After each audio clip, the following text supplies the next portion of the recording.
Hello, my name is Dr. Scott Young with Hearing Solutions Centers, and we're at HearTulsa.com. I tell my employees all the time, love on our patients. Sometimes we have to deliver to you hard truths, but we never deliver those hard truths without love. Today we're going to talk a little bit about wax removal at home. Should you do it? Why should you do it? What are you thinking about? What are you looking for? How should you handle this whole process? If you feel plugged up in your ears, it could be one of two things. Other things as well, but could be you do have wax in your ears. It could also be that you have an ear infection. And you should probably see an audiologist to find out if you have an ear infection. Your family physician is also a very good resource for that issue. Please take advantage of those things. Your deductible isn't that big. Your copay isn't that big. You can see us to find out what the problem is. Don't guess at it. Don't type in WebMD Meniere's disease, because Meniere's disease actually feels like a fullness in your ear, but it's something totally different. It's the most overdiagnosed disease out there. Now, I didn't mean to rabbit trail on you, but I'm trying to tell you, when you feel that you have a pressure or a plugging feeling in your ear, find out what the problem is. Now, we do have patients who have a plugged up feeling and they keep having it. Two types that I can think right off the top of my head, and you can come up with others at home, but are people who wear hearing aids. When we see a whole glob of wax in the ear or on the hearing aid, we probably have a person who's building up a lot of wax. The secondary point is a person who maybe uses earplugs, whether they're custom or non-custom, and he uses it for his job every day, like he's working in construction. He comes home every day after having that in his ear and he pulls it out and it's globbed with wax. You ask yourself, why does that keep happening? And someone doesn't ever happen. It's because the ear is made to build wax up. It's lubricating the ear canal. And so when you're not allowing it to come out because it plugs up against the end of the ear mold or a hearing aid, it starts to build up a little bit more and becomes the cyclical problem. And we'll talk about how you deal with the cyclical problem, and it becomes very scary when you do this. Now, is it a problem with your ear canal that you need to fix at home? First off, you need to have the audiologist check it out. But here's what most people do. So I'm going to talk you through the Q-tip. Have you noticed the Q-tip has not changed in more than 60 years? Every box of Q-tips that you ever see always says, don't put this in your ear, and they have not changed the design. Do you find that curiously fascinating why they haven't changed this puppy? If they wanted you not to put it into your ear canal, they would have made it really thick that it couldn't go in the ear canal. They know exactly why they sell it. Sorry to be a little nefarious here, a little conspiratorial, but that's a problem. Now I'm gonna do this here. Be careful, don't do this at home. I'm a paid actor in some ways. I'm an audiologist. When they go into the ear canal, they try to go in a little ways and they don't feel very much, and then they go down deeper, and I'm not gonna go down there deeper. But let me tell you what you feel when you go into your ear canal. Your ear canal is an inch, inch and a half, and in the first 2/3 of it, you're in the cartilage section. The cartilage section can take about 4 millimeters of pressure. Some people are a little bit more, some people are a little bit less. The bony section can take 1 millimeter of pressure. So therefore, it's 4 times more sensitive than the outer part of the ear canal. When you go into the ear and you just scrape around a little bit, it itches a little bit. As you go into the bony section, you can go into a place that hurts, scrapes, scratches. When you feel that, you're all the way down near the eardrum. If you touched on your eardrum, you have Instantaneous, holy cow, I can't stand this, this is painful. I want to share with you my first year out of college. I've been doing this for 29 years, 15,000 patients. And I had this lady, and I'm not going to do it, but I had this lady, she was doing this to her ears. She had kids. And she's doing this to her ears, and I say, why are you here? She said, well, I'm cleaning out my ears, and my kid comes up and says, hi, mommy, and pokes on her arm. Pokes it right into the eardrum. It bursts right through the eardrum, and here's what she had. It's called a tympano or eardrum plasty, so eardrum surgery. They're gonna have to replace the whole eardrum.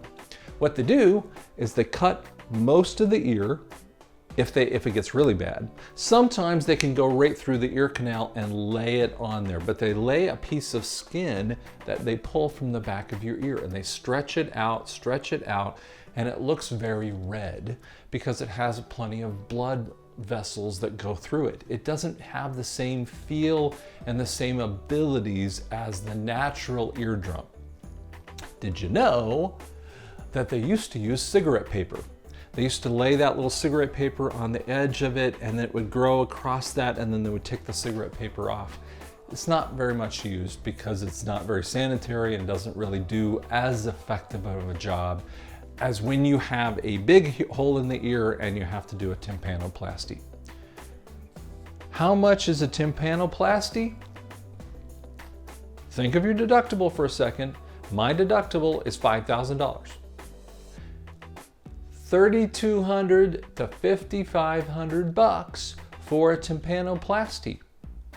For the silliness of a 10 cents gross thing that you're gonna shove in your ear to maybe get the wax out of your ears, you're gonna have a $3,200 to $5,500 event. One of the most painful types of injuries you're gonna have is a busted eardrum. The toughest people will cry over that one. Do you really want to go there? I would hope you would not want to, because after that, you'll also have dizziness for quite a long time frame. You will not be able to get in a pool. You might not be able to bathe in the same way. They have to make an ear mold just to protect your ear for the first couple months. Guys, don't do it. Please, please, please don't do it. How do you take care of the ear? Now, if you've been to me and I've said, hey, here's what you've got to do. You've got a lot of wax in your ears. We have this thing called Audiologist Choice. It's something that I buy from my manufacturers. And let's just show you what it is. I've already opened this up. It's normally covered up. And you have this little drops with the squishy part. Now, you can go and get this at the grocery store, the drugstore, but I would recommend you see your audiologist first. And by the way, your audiologist is gonna have that. She will have something like this for you, because here's what you want her to do. You want her to look in your ears and make sure that you can have something going down in your ear, a fluid in there. Because if you have a hole in your eardrum, you want her to tell you, do not use this. So if you've already been checked over and you said that's not a problem, here's what we do. We first lean over, we're gonna put the drops in the ear, let it fill up, and let's just say we're trying to do that. We put the drops in there, leave it in there for about 5 minutes. You should notice a bubbling effect, and you'll feel like something's happening in your ear, like a drumming kind of sound, a little pattern that happens. You keep your head laying over in this kind of position, that prone position, or in the sideways position. You're over that way, letting it bubble up for about 5 minutes. So 5 drops, 5 minutes. After that time frame ends, you can take a little bath of water, whether it's a bowl, and use a bigger bowl, or even use your sink. So your bathroom sink is a very effective means. So you're gonna put the water in there, and you're gonna take 3 fingers. I want you to shove 3 fingers in it, feel the water. If it's hotter than your fingers, wait, or cool it off some way. If it is colder than the 3 fingers, heat it up. You want to be body temperature. Here's what happens. There's a test called the ENG or the VNG. It's looking for dizziness problems. Audiologists will take a suction event and they will force fluid down in your ears hotter than body temperature and colder than body temperature to create a dizziness response. They have a diagnostic ability. It's a very fascinating test. But you could do that at home and you really, really, really don't want it. So if you had too hot of water and you were forcing it down into your ear canal, and you're gonna do this about 10 times, and you had too hot or too cold of water, you're gonna get severely dizzy.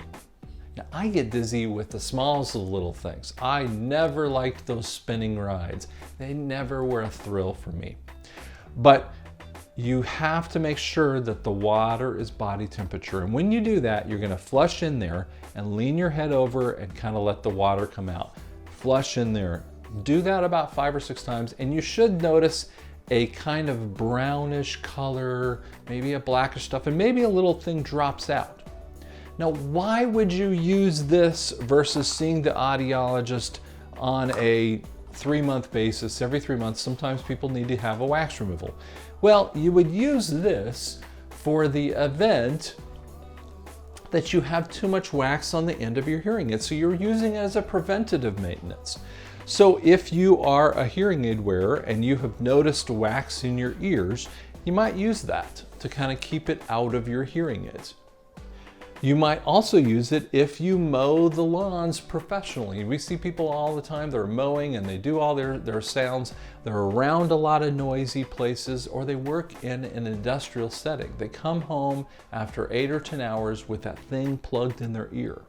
We have American Airlines patients who call us up all the time and they have to have their ears cleaned out because they have to have the roll-up plugs in their ears. They might use this, and this might be very effective for them to use maybe once a week, maybe once every other week. So you're gonna use it for 5 drops, let it stay in there for 5 minutes, make sure the water is body temperature, flush it out 5 or 10 times, so think 5, 5, 5, okay? 5 or 10 times each ear, and then you're gonna do that maybe once every other week. And that helps to kind of keep the wax out of your hearing aids or out of your ear molds. But you have to make sure that your audiologist has checked over your ear and told you that you're okay. You are fine to use this. But what do we do with this little thing? Well, let me tell you what I'm gonna do. I'm gonna throw it away because that's not an effective way of handling your ears. Thank you for listening to us. Come to us at heartulsa.com. Subscribe right down there below, and you will see more videos. Thank you so much.